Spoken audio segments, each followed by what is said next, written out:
Yo, what's up YouTube? Welcome back to another video. It's going to be a bit different today. We're doing a reaction video from Simple Paint, the worst Halloween deaths ever. So yeah, let's jump straight into it.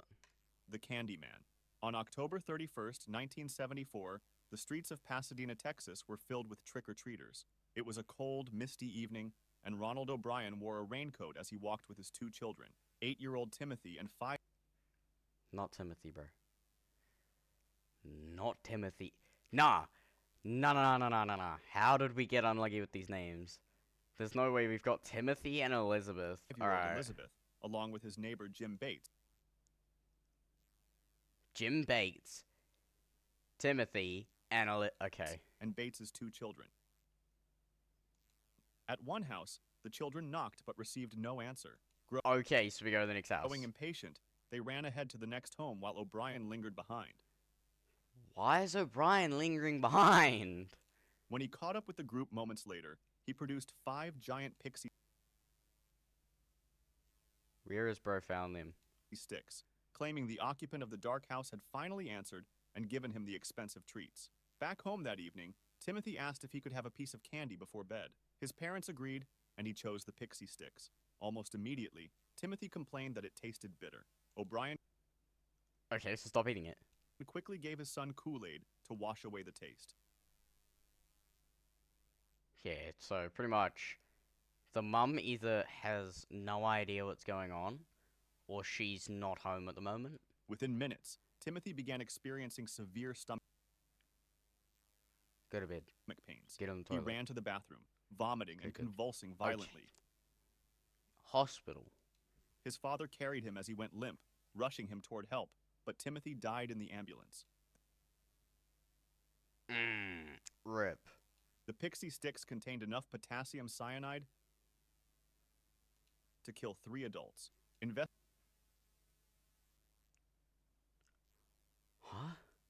Investigation revealed a horrifying truth. O'Brien was over $100,000 in debt. Huh? Whoa, what? Bro, this is so, like, out of nowhere. We started off with going to a house, nobody answered, so the dad stayed behind, the dad came back with pixie sticks, the kid started convulsing, gave him Kool-Aid, started spewing, got into an ambulance, and then died in the ambulance, and now we're finding out he's And had $100,000 in held debt. 21 jobs in the past 10 years. Just months. No. Hold on. Did that say 10 years? And had held 21 jobs in the past 10 years. Oh, okay. Wait, hold on. What's the average amount of jobs in 10 years? Just months before Halloween, he had secretly taken out $10,000 life insurance policies on both children. He had visited chemical supply stores asking about cyanide and lethal dosages. The man at the dark house was working at the airport with over 200 witnesses.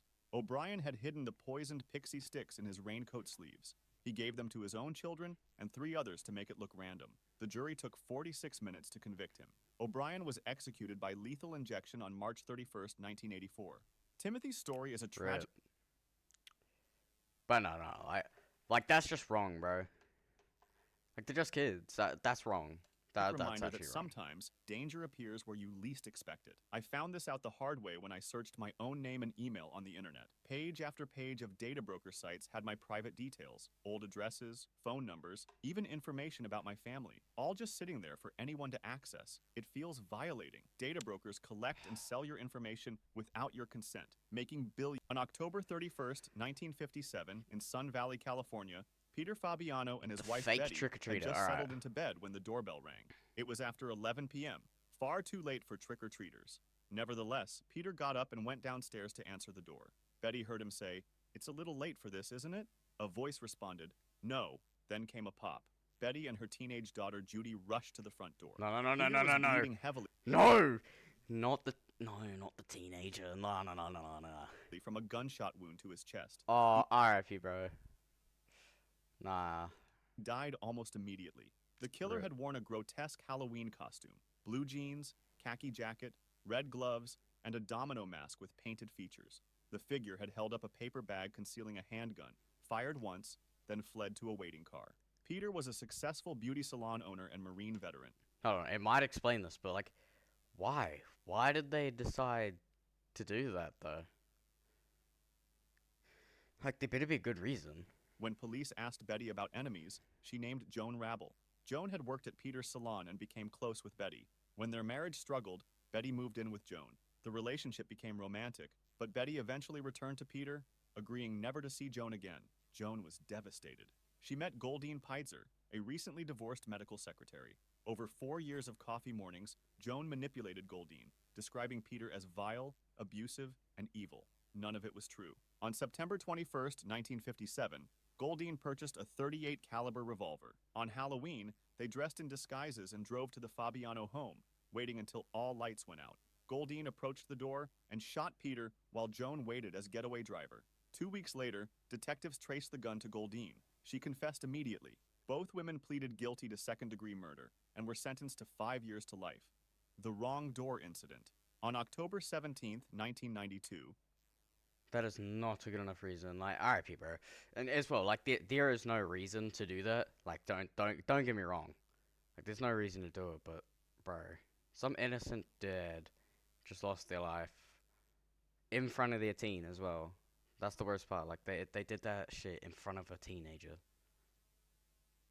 That's not okay. Like, RIP, man. 16-year-old Yoshihiro Hattori and his American host brother Webb Haymaker were There are no way. excited to attend a Halloween party. Yoshi, an exchange student from Japan who had arrived in Baton Rouge, Louisiana just 2 months earlier, dressed in a white tuxedo, imitating John Travolta in Saturday Night Fever. Around 8 p.m., they drove to the neighborhood where the party was being held.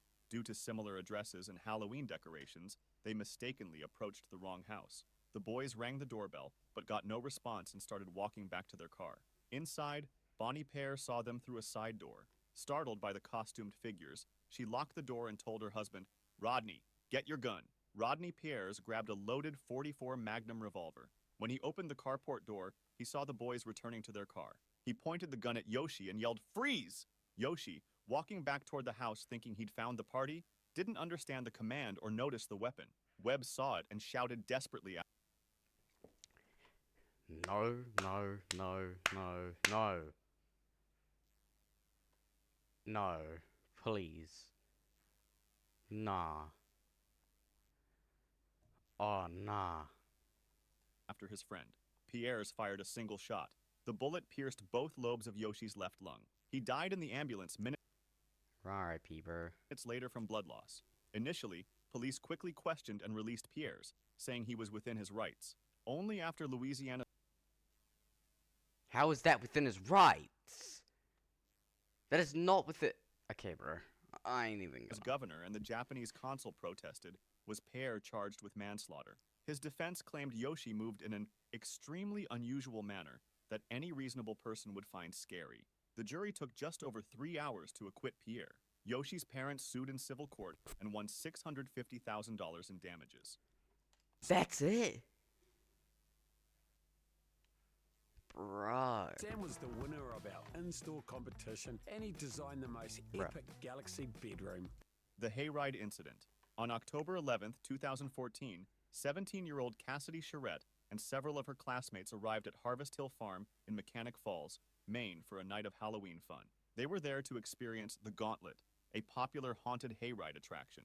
Cassidy was a top honor student at Messalonsky Bro, I won't even lie. I've always wanted to do one of them, but they don't have any here. High School, ranking first academically in her class of 244 Actually, I think we do have some. I just don't live near one. and a standout varsity soccer player. It was supposed to be a thrilling evening of harmless Why are we using this photo for harmless? scares. The attraction used a 1979 Jeep CJ5 to pull a trailer carrying more than 20 passengers through the corn maze. Around evening, the Jeep began descending a hill. Suddenly, the vehicle went out of control. The Jeep and trailer flipped Bro, your car is not supposed to go triangular. over, sending passengers flying through the air. Cassidy and her friends were thrown from the trailer violently. Several others suffered broken bones, ankle That's not it, Carl. injuries, and abrasions. 22 people were taken to hospitals. Cassidy's injuries were the most severe. She died at the scene. Investigation revealed shocking negligence. The Jeep's rear brakes did not work at all. The front Bro, please tell me this was shut down. brakes were not functioning properly. The vehicle was hauling more than double its intended towing capacity. The brake fluid reservoir was empty, and several brake parts were missing or improperly installed. Employees had warned farm owner Peter Bolduc that the Jeep's brakes were faulty, telling him he should junk it. Bolduc had ignored the warnings. The vehicles went years without maintenance. In November 2016, Harvest Hill Farm pleaded guilty to a felony charge of aggravated driving to endanger. Cassidy's family filed a wrongful death lawsuit, which settled in 2017. The money went to support the Shine on Cass Foundation, established in Cassidy's memory. The costume incident on What? So, wait. October 31st, 2020. Hold on, was it?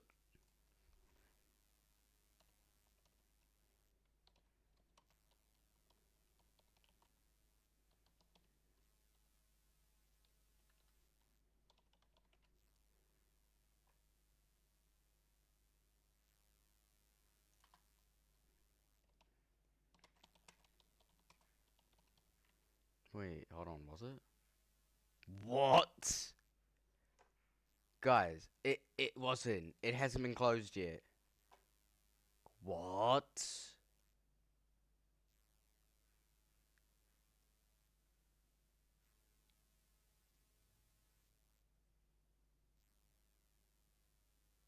Okay, that's crazy, bro.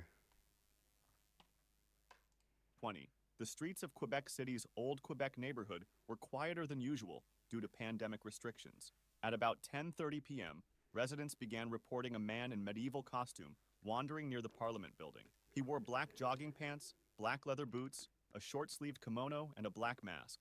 At first, passersby assumed it was just an elaborate Halloween costume. Then, the screaming started.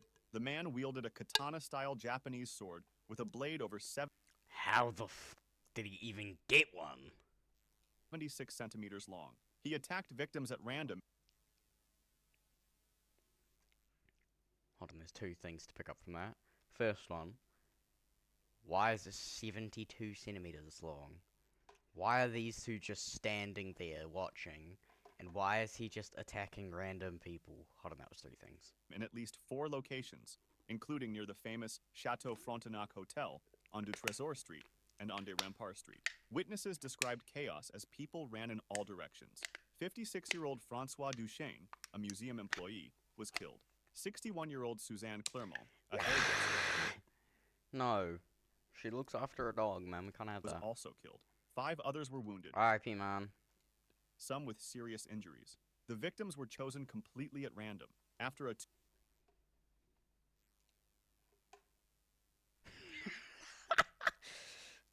What?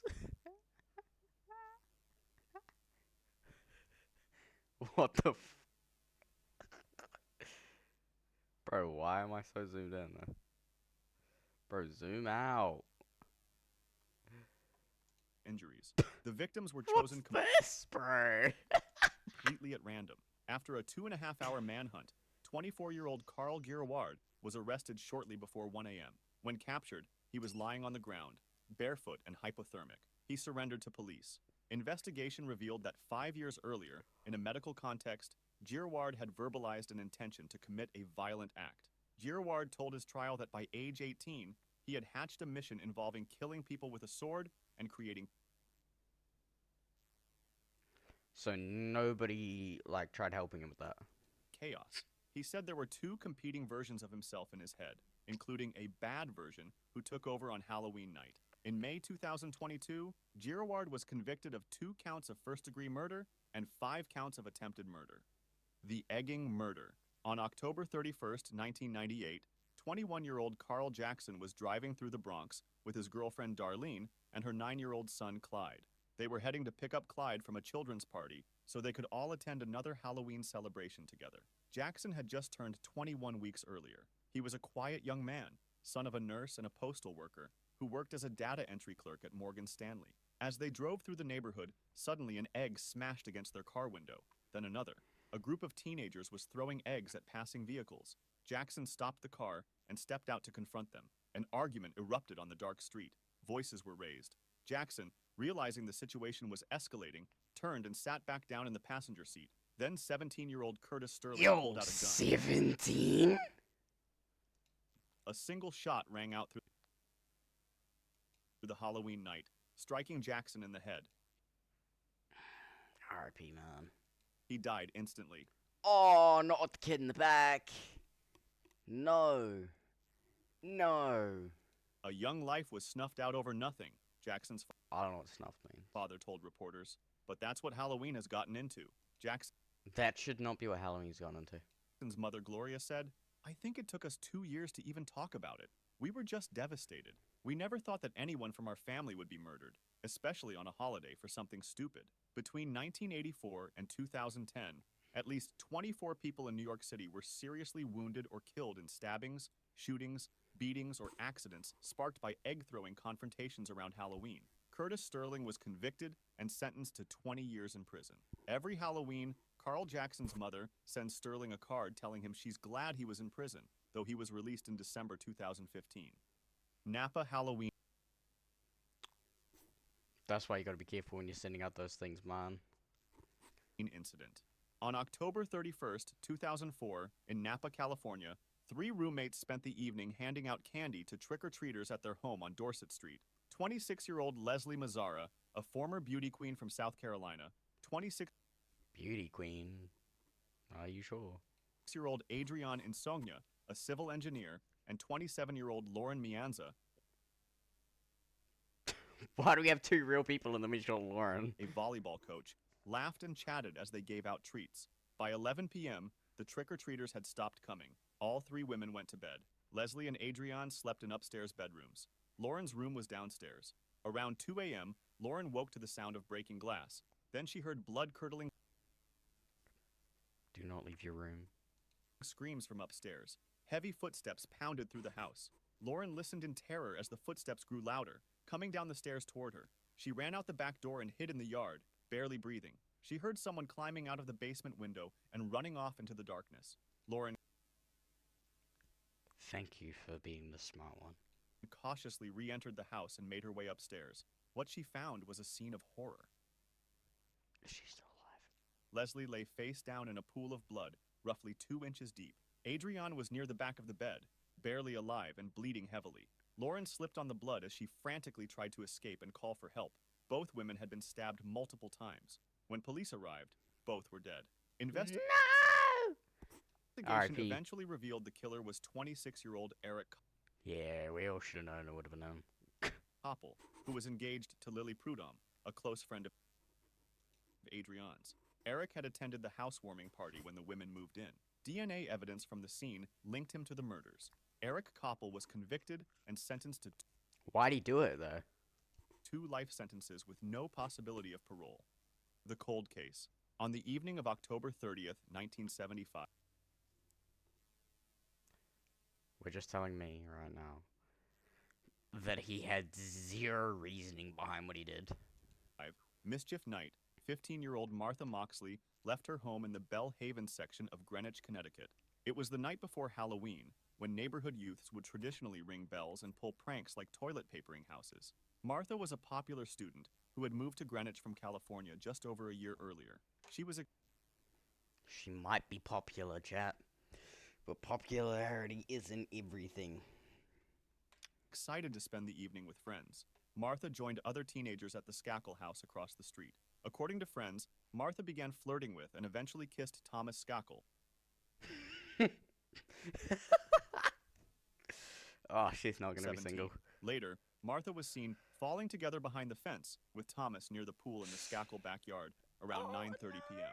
Then, Martha disappeared into the darkness. The next morning, October 31st, Halloween Day, Martha's mother became worried when her daughter hadn't come home. A search began. That afternoon, Martha's body was found beneath a tree in her family's backyard. Pieces of a broken 6-iron golf club were found near the body. An autopsy indicated she had been both beaten and stabbed with the club, which was traced back to the Skakel residence. The case attracted worldwide publicity because the Skakel children were nieces and nephews of Ethel Skakel Kennedy. widow of Senator Robert F. Kennedy. For Hmm. decades, no one was charged. Then, in 2000, Michael Skakel, 15 at the time of the murder, was arrested at age 41. He was convicted in 2002 and sentenced to 20 years to life. However, in 2018, the Connecticut Supreme Court vacated his conviction. On October 30th, 2020, exactly 45 years after Martha's murder, the state announced it would not retry Skakel. The murder remains officially unsolved.